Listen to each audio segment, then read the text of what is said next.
ప్రపంచంలో జీవులు చాలా ఉన్నాయి. పక్షులు ఎప్పుడైనా విచారిస్తాయా?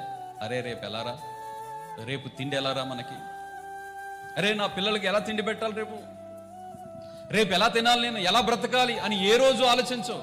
ప్రభువారు చెప్తున్నారు కదా, పక్షులు దేనిని గురించి విచారించవు. అవి ఏమి విత్తుదమా, ఏమి కోయిదమా అని దానికి ఏం లేదు. ఎందుకంటే కొట్లలో కూర్చుకున్నారు. రేపు ఆ దేవుడు, నా దేవుడు రేపు పోషిస్తాడు.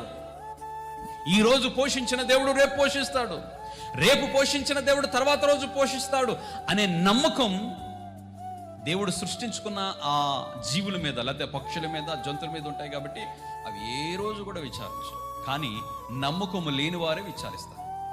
ఒకవేళ నీవు ప్రభువు నమ్ముకుని ప్రభువులో ఎదుగుతూ ఒకవేళ నువ్వు విచారిస్తున్నావంటే దేవుడు అడుగుతున్నాడు, నీకు నా మీద నమ్మకం ఉందా లేదా?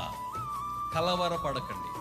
మనము కలవరపాటు, చింత, విచారము మన జీవితాలు వెంటాడుతున్నాయంటే నీ విశ్వాస పరిణామం ఎంత, నీ విశ్వాసం యొక్క స్థితి ఎంత, బరువు ఎంత?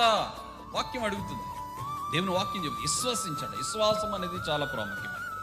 దేవుని మీద అపారమైన నమ్మకం ఉంటే, దేవుని మీద అంచెలంచెలు కలిగినటువంటి విశ్వాసం ఉంటే, నువ్వు ఏ విషయాలు నీ మీదకి వచ్చినా, అలలు వచ్చినా, ఎడారులు వచ్చినా, శోధలు వచ్చినా, బాధలు వచ్చినా, కష్టాలు వచ్చినా, ఏది వచ్చినా తొడికిటలాడరు. మరి ముఖ్యంగా ఏమాత్రం కూడా కలవరపడరు అనే వాక్యం దేవునికి సెలవిస్తుంది.